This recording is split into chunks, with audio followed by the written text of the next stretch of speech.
የኢትዮጵያ ከከፍታዎች ውስጥ የዝቅቷ ብለን የምናነሳው ጥቅምን አለ ማስከበር አንገት ለአንገት ተናንቀህ ልታስከበር የሚገባው አንዱ በቃ የሉዓላዊነትን የሚያረጋግጥልህ ዳይሬክት አያገኝህም ኢንዳይሬክት ግን በደንብ አድርጎ ይገርፋል ትንሽ ገለጽ ያለው ስማርት የሆነው ወይ አልነበረም እንዳልነው ቫኬሽን ስለነበር የሚሄዱት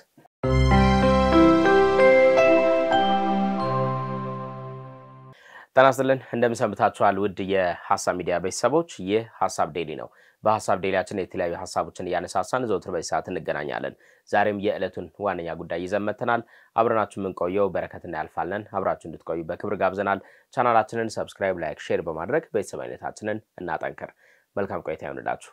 በረከት እንኳን ደህና መጣ እንኳን ደህና ቆይ እንዴት አለ እግዚአብሔር ይመስገን ዛሬ መጋቢት 24 ነው መጋቢት 24 ሲነሳ ደግሞ በኢትዮጵያ የፖለቲካ ስርዓት ውስጥ አዲስ መለማመድ የተከሰተበት አዲስ የፖለቲካ መስመር የተከፈተበት ስለመሆኑ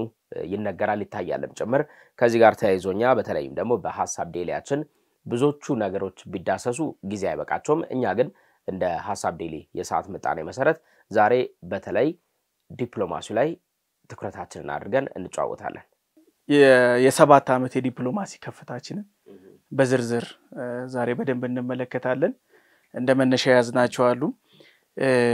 ትንሽም ገባ ብለን የምናያቸው አሉ ራፍሊ ዝም ብለን ካናካ አርገን የምናልፋቸው አሉ በደንብ ዛሬ ካዘጋጇቸው ከተዘጋጀንበትም ነገር የኢትዮጵያ ዲፕሎማሲ ከፍታን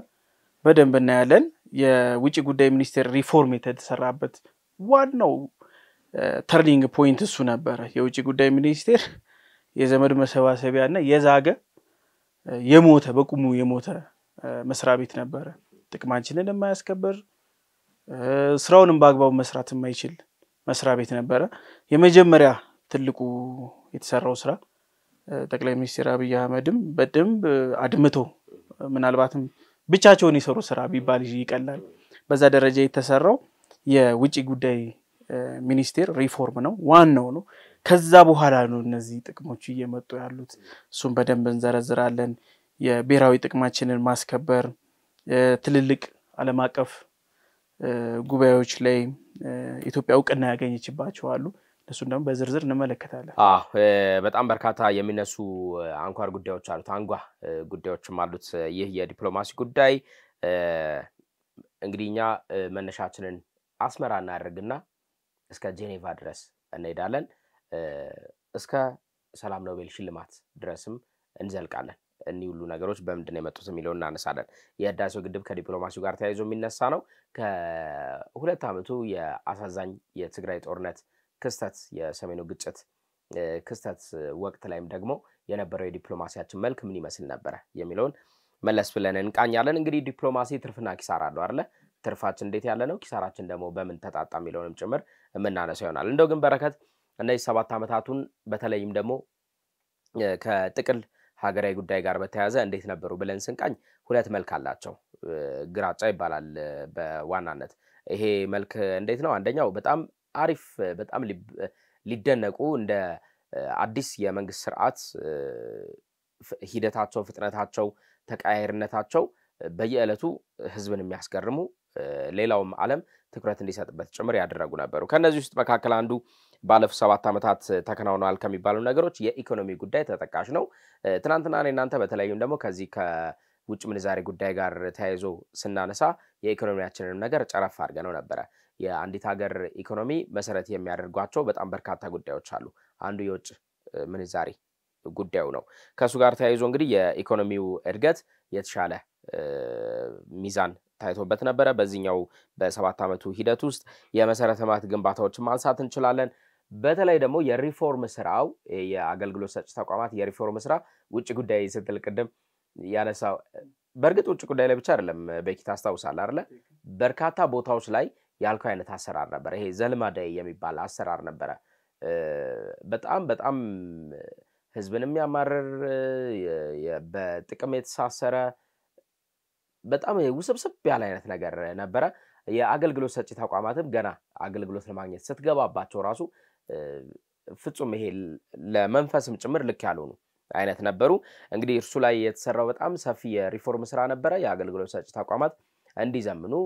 እንግዲህ በእይታም ይሄ በአቋምም ብቻ ሳይሆን በአገልግሎት አሰጣጥም ጭምር በተለይ ይሄ ዲጂታላይዜሽን የሚባለው መስመር እንዲከተሉ የማድረጉ ነገር ቀላል የሚባል አልነበረም። እርሱን በሰፊው ልናነሳው የሚገባ ጉዳይ ነው። ዲሞክራሲያዊነትን በተመለከተም ደግሞ ካለፉት የመንግስት ስርዓቶች በተሻለ መልኩ ዲሞክራሲያዊነትን ለማስፈን ጥረቶች ሲደረጉ እንደነበረ የተከደባቸው መንገዶች እንዳሉ ያስተዋል ነው ጭምር ነው። ብዙዎችም ይሄንን የሚያደርጉት ነው።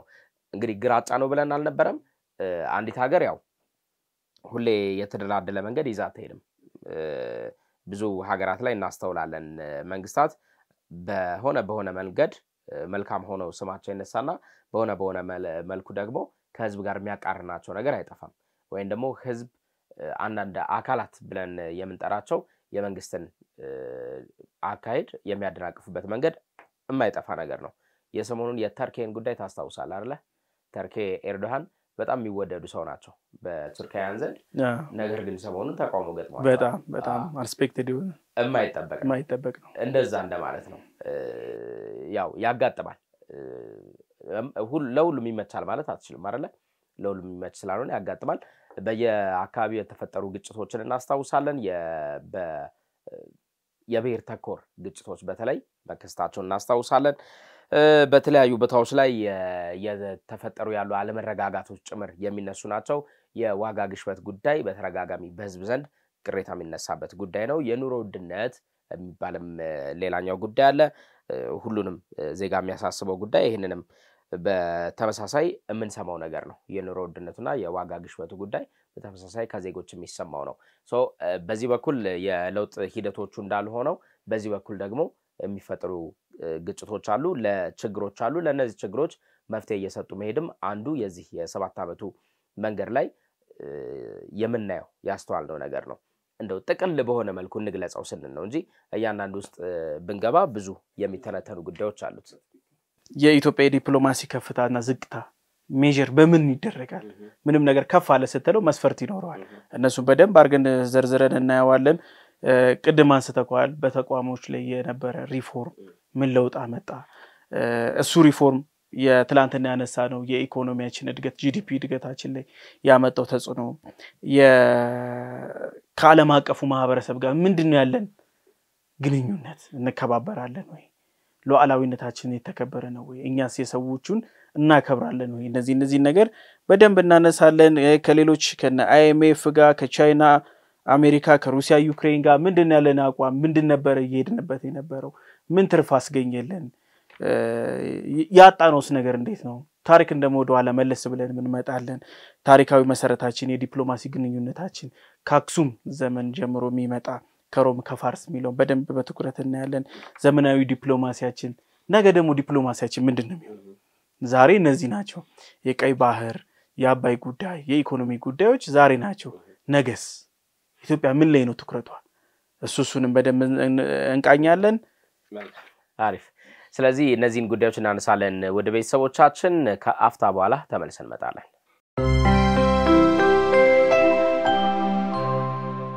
ተመልሰናል ወደ ተመልካቾቻችን። በረከት እንግዲህ ዛሬ ዲፕሎማሲው ላይ ነው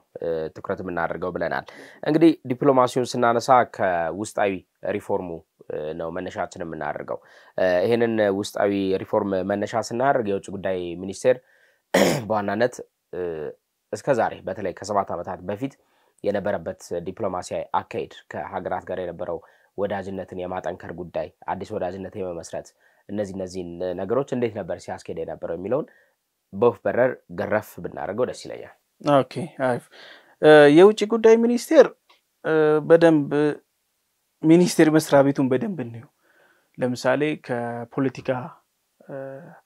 ገሸሽ የተደረጉ ሰዎች ልክ እንደ ጡረታ መውጫ እንደ ማረፊያ ሲታይ የነበረ መስሪያ ቤት ነው። ለምሳሌ የሆነን ሰው በቃ በስታይል የሚባለው ፓራዶክስ በስታይል ገሸሽ የምታደርግበት መንገድ አንደኛ የዲፕሎማሲ ስራውን አልተረዱትም ነበር። ሰውን ዞር ማድረጊያ ነበር። ጥቅም ማስከበሪያ መሆኑን አልተረዱትም። በጣም ፓወርፉል ቱል ነው፣ ግን የያዙበት መንገድ በጣም እንደ ጡረታ መውጫ ከሀገር እንደ መውጫ እንደ መዝናኛ አንዳንዴ ሙላ ሻንጣ ንግድ ድረስ የደረሱበት አሉ ይባላል። እንደዛ ነበር ሚኒስቴር መስሪያ ቤቱ። በዚህ ሪፎርም በ7 ዓመት ውስጥ በዲፕሎማሲ ከፍታችን ውስጥ ከተሰራበት ከፍተኛ የሪፎርም ስራ የመጀመሪያ የዛገ ነበር ዓላማ የለው ዲፕሎማሲው የሚመራበት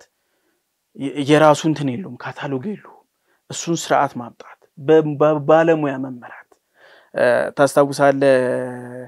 እንትን የውጭ ጉዳይ ኢንስቲትዩት እስተማቋቋም የተደረሰበት በቃ በባለሙያ የሚመራ ነው ፕሮፌሽን ይፈልጋል አቅም ያለው ሰው ነው የሚሰራው ጡረታ መውጫ አይደለም የመጀመሪያ ስራው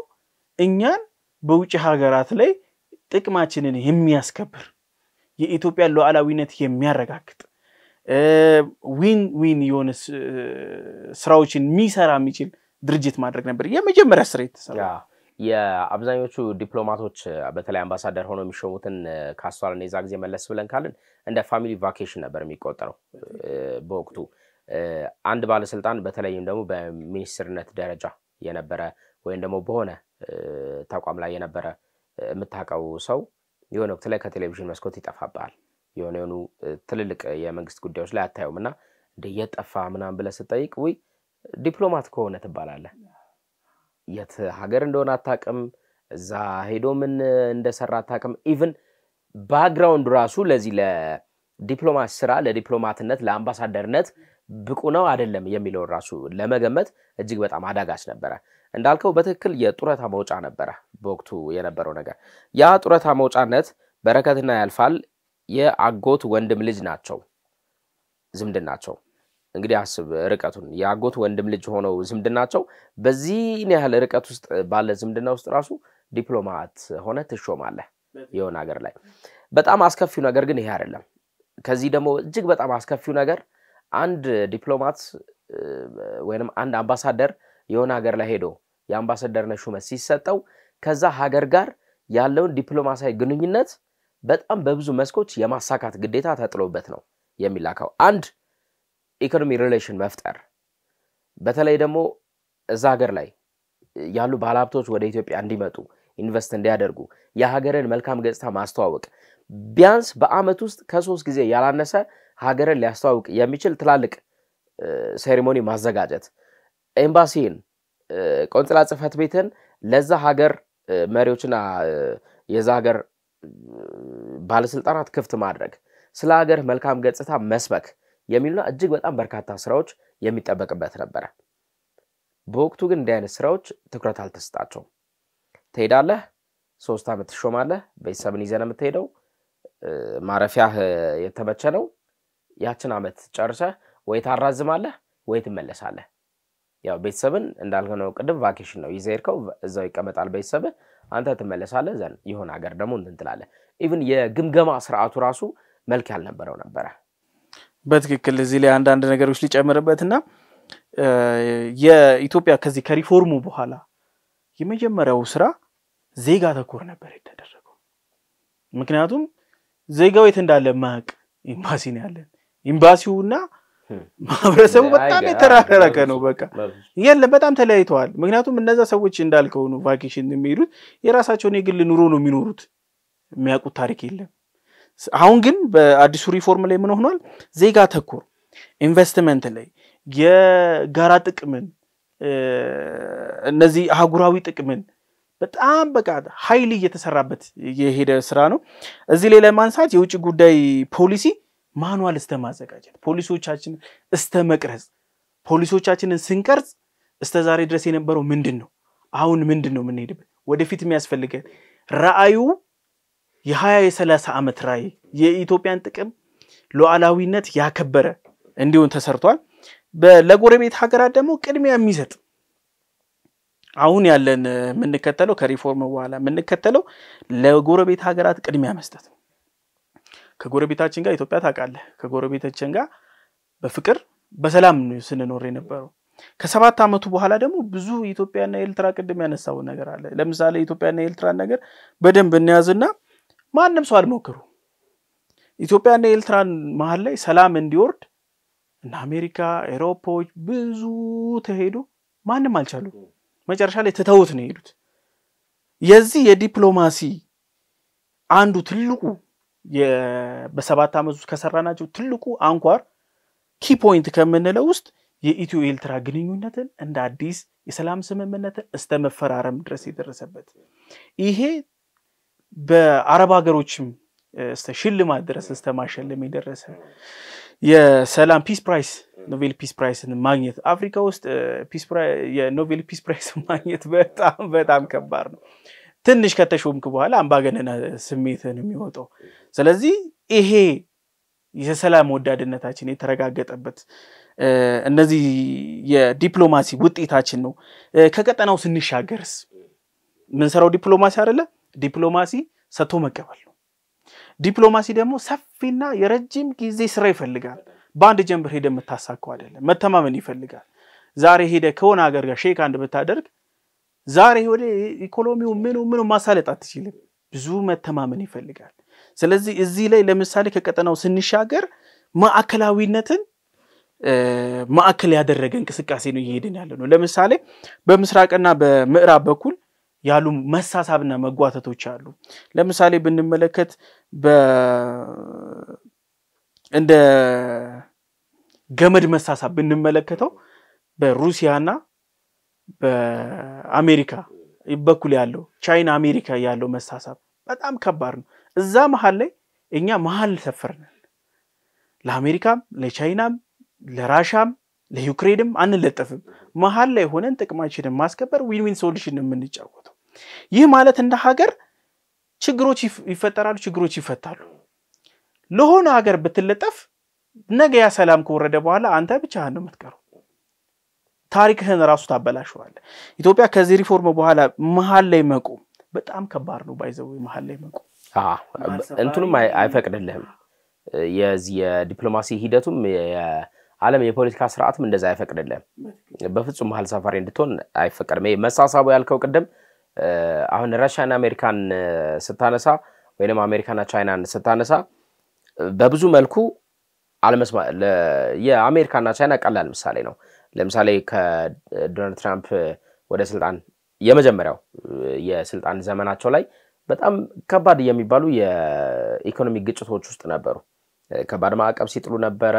የቀረጡን ጉዳይ ማንሳት እንችላለን። የቻይና ምርቶች አሜሪካ እንዳይገቡ የሚሉና መሰል አይነት ነገሮች ሲወሰኑ ነበር። በዚህ መሃል ውስጥ ሆነ እንግዲህ አንተ እንደ ሀገር ከቻይና ጋርም የንግድ ግንኙነት አለ፣ ከአሜሪካ ጋርም የንግድ ግንኙነት አለ። ሁለቱ ደግሞ በንግድ መልኩ ኢኮኖሚያዊ ጦርነት ውስጥ በከባዱ የገቡ ሀገራት ናቸው። ከየትኛው ትሆናለህ? አይቆይ መሃል ሆኜ መጨረሻቸው ላይ ብትል አይሆንም። እዚህም ሉዝ የምታደርገው ነገር አለ፣ እዚህም ሉዝ የምታደርገው ነገር አለ። አይ ይሄ ዲፕሎማሲው በጣም በማስተዋልና በስልት ነው የሚመራው የሚባለው ለዛ ነው። እኛ እዚህ ውስጥ ምንድነው የነበረን ሚና እንዴት ነበር ስናስኬደው የነበረው የሚለው ነገር ማንሳት አንዱ ተገቢው ነገር ነው። በተለይም ደግሞ ሀገርህ የሚገኝ የነዛ ሀገራት ቆንጽላና ይሄ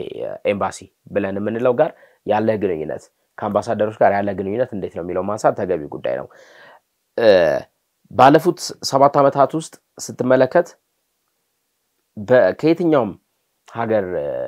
ዲፕሎማት ጋር እዚህ ሀገር ውስጥ ያለ ዲፕሎማት በጣም ካለፈው ጊዜ እንደውም በበለጠ ነፃነት እንዲሰማው የተደረገበት ሂደት ነበር። በተረጋጋሚ ውጭ ጉዳይ መስሪያ ቤት እየተጠሩ ምክክር ሲያደርጉ ነበር። የኢትዮጵያ የውጭ ፖሊሲ አቋም ሪፎርም ከተደረገበት በኋላ በግልጽ ማብራሪያ የተሰጠበት ጊዜ ነበር። በጣም በግልጽ እነርሱም ደግሞ በግልጽ ጥያቄ ሲጠይቁ የነበረበት ጊዜ ነበር። በተለይም ደግሞ የትግራይ ጦርነት እናንሳው። የትግራይ ጦርነት ላይ ኢትዮጵያ እንደ ሀገር እየሄደችበት ያለው መንገድ ይሄ ጦርነት ከየት እንደተጀመረ ምክንያቱና ውጤቱ ምን እንደሆነ እነማን እነዚህ ጦርነት ውስጥ እንዳሉ እንደ ፌደራል መንግስት የሚመለከተው አካል በሙሉ ታስታውሳለህ። በተለይ ዜጎችን ከማረጋጋት አንፃር ያኔ ተዚላል በረከት በቃ ዜጎቻችሁን ከሀገር አስወጡ፣ በጣም አደጋ ላይ ናቸው፣ ሀገሪቱ ወደ እልቂት ነው እየሄደች ያለችው የሚሉ በጣም በርካታ አይነት ነገሮች ሲናገሩ ነበር። እነዚህን ዜጎቻቸው ለመጠበቅ እንዲያስችላቸው እነሱም ተረጋግተው ሀገሪቱ ውስጥ መቀመጥ እንደሚችሉ አስረግጠው ለመናገር ሲባል በተረጋጋሚ ውጭ ጉዳይ ሚኒስቴር በጣም አስተዋውሳለሁ የዛ ጊዜ ለዘገባ ምን ይሄድ ነበር እየተጠሩ ዲፕሎማቶች ማብራሪያ ሲሰጣቸው ነበር። ይሄ አንዱ ስልት ነው። ሀገርህን በደንብ የምትገልጽበት የምታስረዳበት ዲፕሎማሲያዊ ግንኙነትህ ደግሞ ወደ ጥርጣሬ እንዳያመራ። ዲፕሎማሲ ግንኙነት ውስጥ ጥርጣሬ ከገባ ከባድ ነገር ነው፣ በጣም ከባድ ነገር ነው። ወደዛ ውስጥ እንዳይገባ መንገድ ሲከፈትበት የነበረ ሂደት ነበረ እንግዲህ እንደምናስተዋውሰው የኢትዮጵያ የዲፕሎማሲ ጉዞ ቅድም አነሳ ነው ይሄ በጣም ልክ ወዳልሆነ መስመር ውስጥ ገባ እንጂ ከዛ በፊት በነበሩት ጊዜያት ይሄ አምባሳደር መሾም እንደ ቀላል ነገር እንደ መገፋት ከስልጣን ገለል እንደመደረግ እንዴ ግን እኮ አንተ ገለል መደረግ አይደለም ዶላር እኮ ነው የሚከፈለው እዛ by the way ከብር እንዴት ነው ወደ ዶላር ክፍያ ስትሸኝ ገለል ተደረገ የሚባለው ከዚሁ ነበር የሚዘጋጁት ልጅኔ ትምህርት ቤት ላስገባ ስንት ዶላር ነው ለልጅም ባጀት አለውና ይሄን ያላስገብቼ ይሄን ያልባተርፍ በጣም ካልኩሌሽኑ በጣም ሰፊ ነበር ይሄ ግን መቼ መሰለ የሚጀምረው የኢትዮጵያ የዲፕሎማሲ ግንኙነት በአክሱም ዘመነ መንግስት ነው የሚጀምረው ኢትዮጵያ ብርቅ አይደለም ለሷ ይሄ ዲፕሎማሲያዊ ግንኙነትን መጀመር በጣም ብርቅ አይደለም ለዛውም በንግድና በሃይማኖታዊ ግንኙነት ሂደት ነበር የተጀመረው በዚህ በአክሱም ዘመነ መንግስት የተጀመረው የዲፕሎማሲ ስራ በጣም አንቱ የተባሉ ዲፕሎማቶችን ለዛውም የሰለጠነ ትምህርት ባልነበረበት ለዛውም ውጪ ሄዶ መማር ቀላል ባልነበረበት ጊዜ ጃንሆይ ማንሳት ይችላል ከሳቸው በፊት አጼ ምኒልክ ማንሳት ይችላል እንዴት ነበር ከሀገራት ጋር ግንኙነት ሲያደርጉ የነበረው ሲጻጻፉ የነበረው በሰለጠነ መንገድ ሀገሪቱ አንድ ጥቅም ከሌላው ሀገር ለማግኘት ሲሄዱበት የነበረው መንገድ እንዴት ነው ብለስትል ወቅቱን ይዋጀ ነበር ከዛ ደግሞ ወደዚህኛው ወደ ዘመነው ነገር ስትመጣ ይበልጥ ያዘመንክ ነው የምትሄደው ሶ መጣና እዚህኛው የ7 አመቱ የዲፕሎማሲ ሂደት ላይ ስታርፍ በእርግጥም ሀገራት ስለ ኢትዮጵያ ስለምትባል ሀገር ግልጽ የሆነ ግንዛቤ እንዲፈጠር የተደረገበት ነበር እዚህ ጋር ቀደም ካነሳው ፓርት ላይ ወደ ኋላ መለስ ስለበልና ታሪካዊ ዳራችን የዲፕሎማሲ ታሪካዊ ዳራችን ምን ይመስላል የዋላው ከሌለ የለም የፊት እንደዛ እንመልከተውና ታሪካዊ መሰረታችን የሚጀምረው በአክሱም ዘመን ነበር ከሮም ከፋርስ በጣም ከፍተኛ የንግድ ልውውጥ ነበረን ሁለተኛ ደግሞ መንግስት ለመንግስት የነበሩን ግንኙነታችን በጣም ጠንካራ ነበር አስበው ዓለም ጨለማ ውስጥ በነበረበት ዘመን ምናልባትም ዩሮፕ ጥልቅ እንቅልፍ ላይ በነበረበት ሰዓት ላይ እኛ የአክሱም ስልጣኔ ላይ ከፋርስ ከብዙ ሀገሮች ላይ ንግድ የጀመርንበት ዲፕሎማሲ ግንኙነት የጀመርንበት ከዛ ደግሞ መለስ ስንል ከቴዎድሮስ ደግሞ ከሚኒሊክ ዘመን ደግሞ ስንመለከት ከአውሮፓ ከጣሊያን ጋር የነበረው አንደኛው የአድዋ ጦርነት መነሻው ራሱ እቺ አርቲክሎች የዲፕሎማሲዎቹ መወሳሰብ የመጣበት ነበር የኢትዮጵያ ለአፍሪካ ነፃ መውጣት የተሰራ ዲፕሎማሲ ፓን አፍሪካኒዝም በደንብ አርጎ በቃ እንደ ቮልካኖ ኢራፕሽን በቃ ግንፍል ብሎ ወጣበት ተዚለ ከሆነ አሜሪካ ላይ አንዳንድ ቦታዎች ላይ የኢትዮጵያኒዝም የሚባል ሙቭመንት ሁሉ አስተመምጣት የጀመረበት ፓን አፍሪካኒዝም መነሳት የጀመረበት ጥቁር ነጭን ያሸንፋሉ ይሄ ራሱ በሰው ልጅ ታሪክ ውስጥ ትልቅ አዲሱ ታሪክ ነው ስለዚህ እነሱ መነሳት የመጡበት ከዛ ደግሞ ዲፕሎማሲያችንን ወደ ዘመናዊ ፖለቲካ ሲገለበት ደግሞ ምን መጣ የአፍሪካ ህብረት መመስረት እኛ እዚህ የአፍሪካ ህብረትን እንመሰርታለን ግብጾች ደግሞ በዛ ጋር የአረብን ከዛ በኋላ እዚህ ጋር የአፍሪካ ህብረት ላይ የተሰራ ስራ ዋና መስሪያ ቤቱን አዲስ አበባ ማድረግ ቦታ መስጠት ሁሉንም ያገልግሎት ክፍዮች ነፃ ማድረግ በዚህ ላይ ከተማ ይፍሩ የሰሩት ስራ በጣም ትልቁን ያንበሳ ድርሻ የተወጡበት እስታሁን ድረስ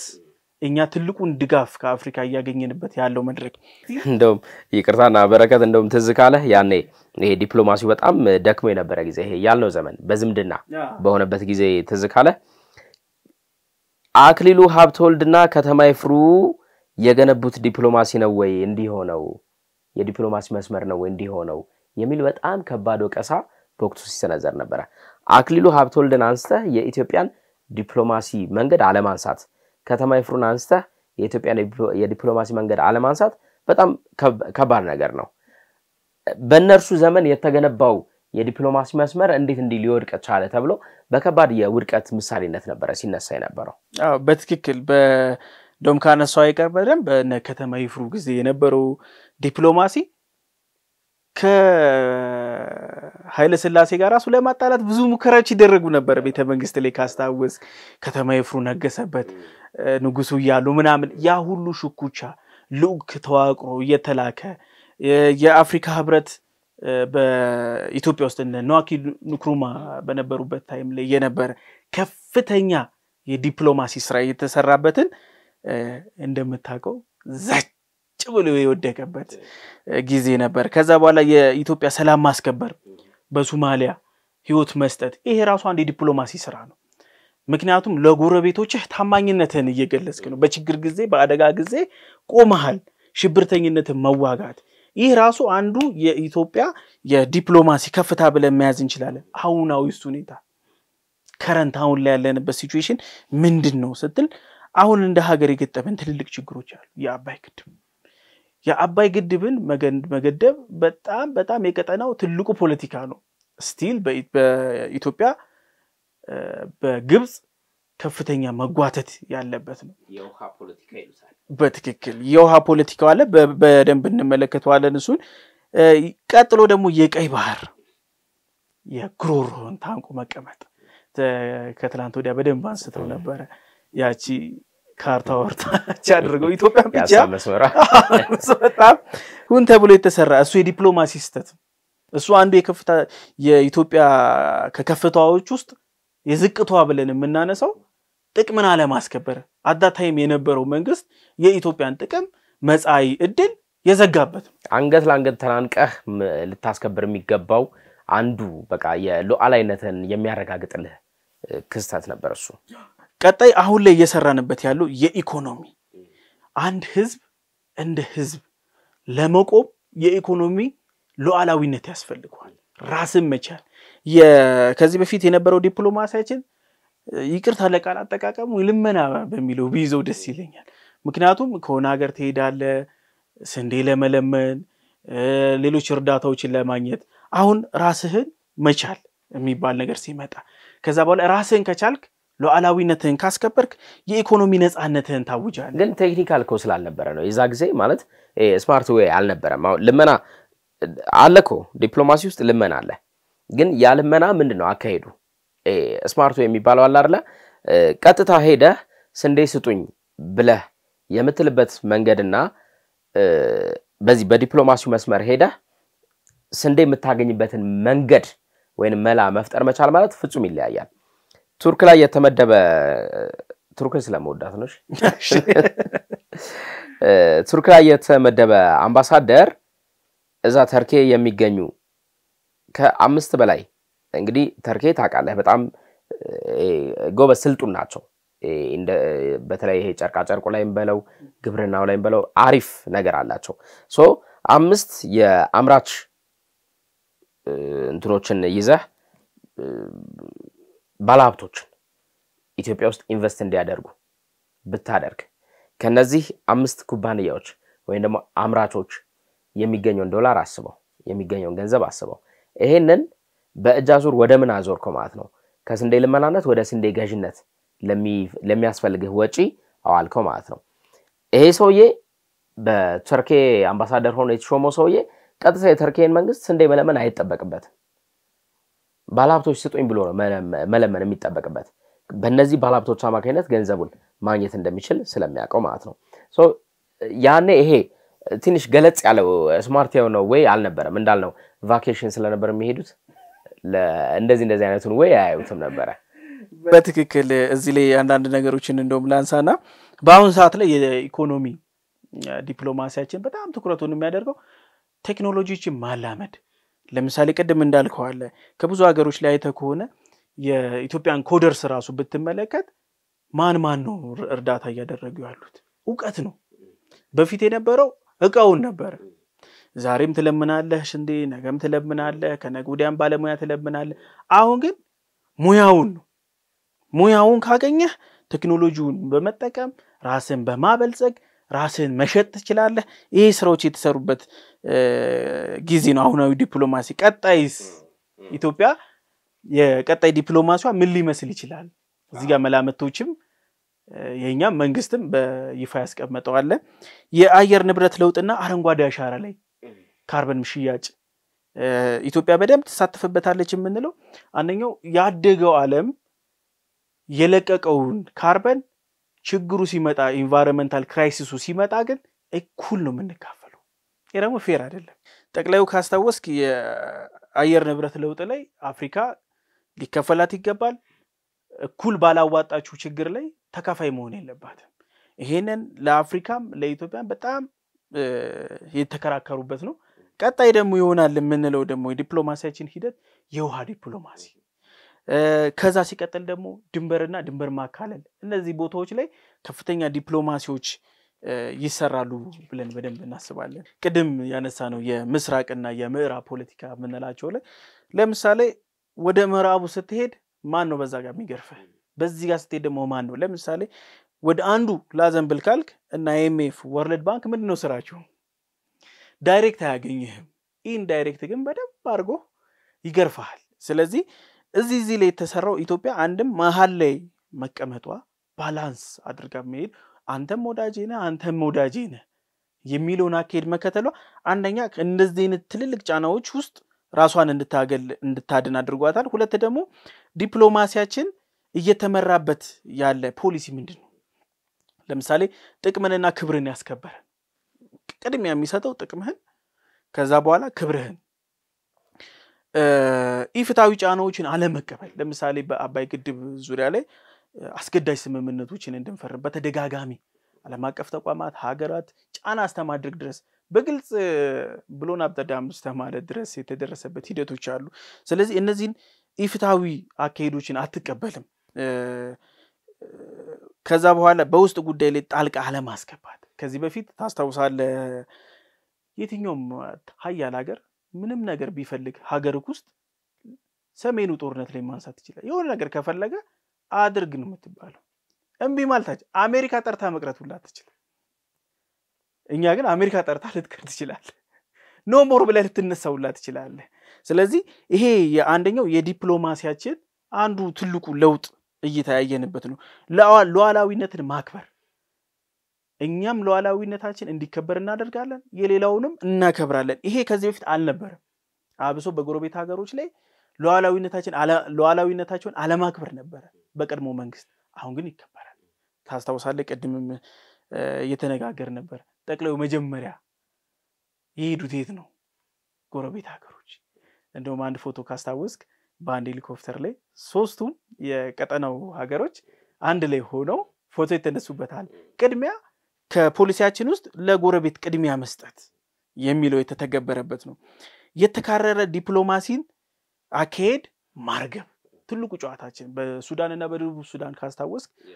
የሽምግልና ሂደት ውስጥ ሁለት ታቅፎ ሌላ ሀገር ቢሆን እንደዚህ ላይ ያደርግ ይችላል አብሶ አፍሪካ ውስጥ ወይ ከዚህ ጋር ነው ወይ ከዚህ ጋር ሆኖ የኛውን ይወጋ እኛ ግን እየሄድንበት ያለው የተካረረ የፖለቲካና የዲፕሎማሲ ማርገብ ላይ ነበር አቅፈን ለሁለት ይዘው ካስታወስክ ያቺ ፎቶ እንደዚህ የሚይዟት ፓርት አለች እና ልክ እንደዚህ አይነት አካሄዶችን የማርገብ የጋራ ጥቅምን ማክበር ማስከበር ሁሉም ዲፕሎማሲያችን የጋራ ጥቅምን ዊን ዊን ሶሉሽንን መጀመሪያ ያስቀመጠ እኔ በደንብ ልጠቀም አንተ ተገፋም የሚል ነገር የሌለበት የአፍሪካ ህብረት ላይ ደግሞ ከፍተኛ ስራ የተሰራበት ነበር የአፍሪካ ህብረትን ማነቃቃት የህብረቱ አባላትን ማነቃቃት የውሃ ዲፕሎማሲ ላይ ተሰራ አብሶ በዚህ በአፍሪካ ህብረት ላይ የውሃ ዲፕሎማሲ በጣም ተቀሞናል የግድቡን የድርድር ሂደት ወደ አፍሪካ ህብረት ያመጣንበት የአፍሪካን ችግር በአፍሪካ የሚለው የጠቅላይ ሚኒስትር አብይ አህመድ አንድ ንግግርና ሂደት በስነ ስርዓት በቃ ለኛ ችግር እኛን መፍትሄዎቹ ለኛ ችግር እነሱ መፍትሄ ሊሆኑ አይችሉም ስለዚህ ይሄ ሂደት የተከደበው ግን አፍሪካኖች ደግሞ የራሳቸውን ችግር አሃለከ የራሳቸውን ችግር መፍታት ይችላሉ ዓለም አቀፉ ማህበረሰብ አንደርስታንድ ያደርግ አፍሪካ ህብረት ፓወር ያገኘበት ስለዚህ ይሄ በጣም ትልቅ ስራ የተሰራበት ነው ከኤርትራ ጋር የነበረው ስምምነት አንደኛው ትልቁ ድል ነው ቀጣይ ደግሞ ከነ ኢማኑኤል ማክሮን ጋር ምናምን የተሰራው የአፍሪካ ኢትዮጵያ የነበራት ኢቭን የኢትዮጵያ በዛ ጊዜ ላይ የመጀመሪያ የማክሮን ጉብኝት የነበረበት ሰዓት ላይ ካስታወስክ የቀጠናው ላይ የነበሩ በፈረንሳይ በኩል የነበሩ አለመግባባቶች ውጪልኝ አትውጪልኝ ምናምን የሚሉት ነገሮች እነሱ ረገብ በአፍሪካ ህብረት በኩል ባላንስ የሚሆኑበት ሂደቶች የተከዱበት ነበር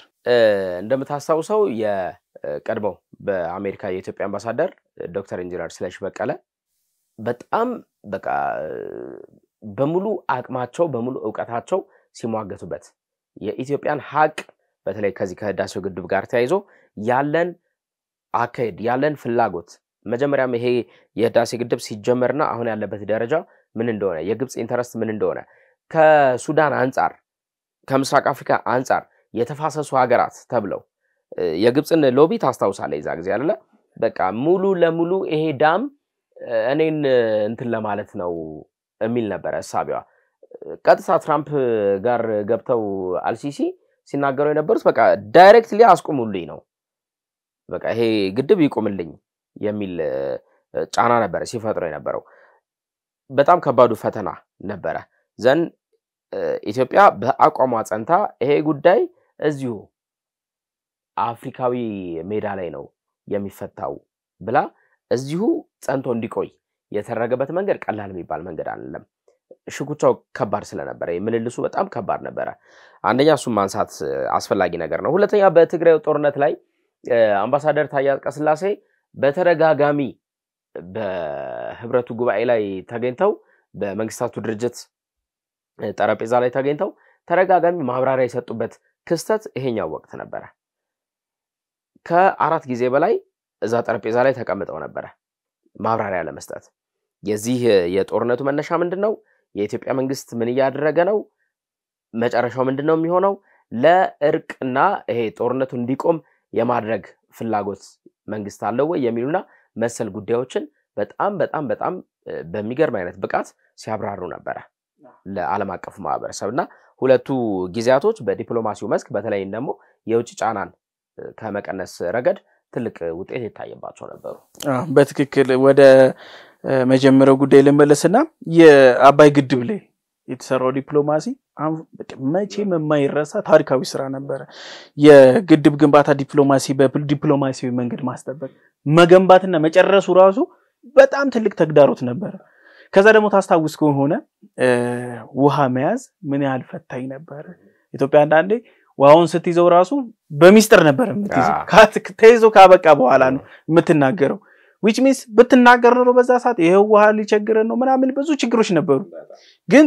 በጣም ጥበብ በታየበት አመራር ሂደት ውስጥ ይሄ ነገርን ማሳካት ችለናል የአፍሪካ ድጋፍን ማሰባሰብ ችለንበታል አፍሪካን ወንድሞቻችን ኢቭን ሱዳን በቃ ግድቡ እኔን አይጎዳኝም ስትል ድረስ የደረሰችበት የግብጽ ጫናና ማባቢያ ታክሎበት ነው እንጂ በግልጽ ይሄ ግድብ እኔን አይጎዳኝም ምክንያቱም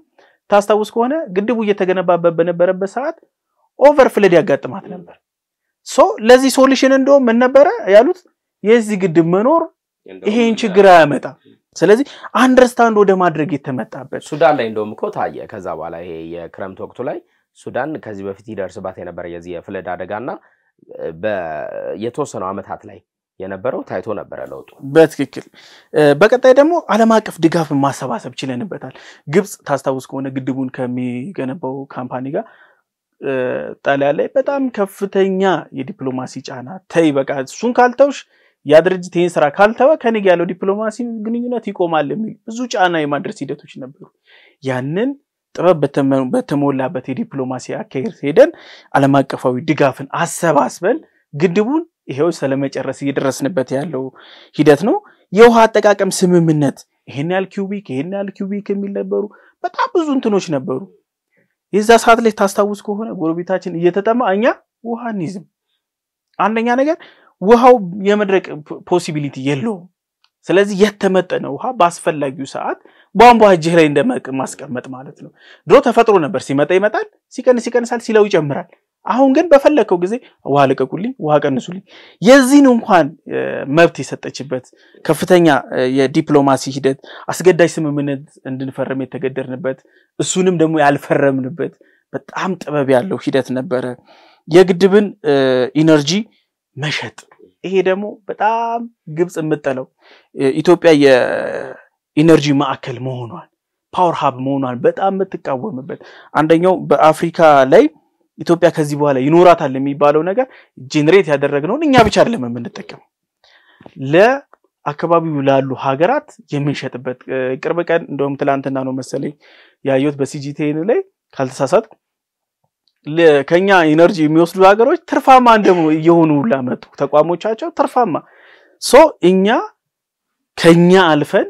ለቀጠናው የምንተርፍ መሆናችን ይህ ራሱ አንዱ የዲፕሎማሲያችን ድል ለዛው ፌር በሆነ ዋጋ በጣም በእለቱ ምንዛሬ ፌር በሚባል ዋጋ ነው ያን ነገር ያደረገን የነበረው በረከት እነዚህ በጣም ብዙ ነገሮች መነሳት ይችላሉ ከኢትዮጵያ የ7 አመቱ የዲፕሎማሲ ጉዳይ ጋር በተያያዘ በርካታ ነገሮች ማንሳት እንችላለን የዚህ የ7 አመቱ በተለይ ደግሞ የቃል አቀባይ ጽህፈት ቤት በሚባል ደረጃም በጣም አሪፍ የሚባሉ ቃል አቀባዮች የነበሩበት ጊዜ ምን እንደሆነ በዚህ አጋጣሚ ማንሳት እንፈልጋለን አምባሳደር ዲና ሙፍቲ ማንሳት ይችላል አምባሳደር መለስ አለምን ማንሳት ይችላል በጣም ይሄ በተለይ ደግሞ ኮሙኒኬሽን አይደል ወሳኙ ነገር ኮሙኒኬሽናቸው በጣም ኢዚ ነበር ለዓለም አቀፍም ለሀገር ውስጥ ሚዲያም በተፈለጉበት ጊዜ ምላሽ መስጠት የመገኘት ማብራሪያ መስጠት አይነት ኢቭን ሲዝን ራሱ ታይም ቴብል በማዘጋጀት የሚዲያ ብሪፊንግ ጊዜ በማዘጋጀት በየ2 ሳምንቱ አይነት ነገር ሰኞ ሚዲያ ብሪፍ ይሰጥ ነበርና በጣም በሱ ረገድም ልናመሰግን ልናደንቅ እንወዳለን ለማለት ነው እናብቃ በጣም አመሰግናለሁ በረከት በጣም አመሰግናለሁ ውድ የሐሳብ ዴይሊ ቤተሰቦች ከሐሳብ ሚዲያ ሐሳብ ዴይሊያችን ይመስል ነበር ከኛ ጋር ስለነበራችሁ እጅግ በጣም ደስ ብሎናል ቻናላችንን ሰብስክራይብ ላይክ ሼር በማድረግ ቤተሰብነታችንን እናጠንክር በረከትና ያልፋል ነበርን ቸር ቆዩን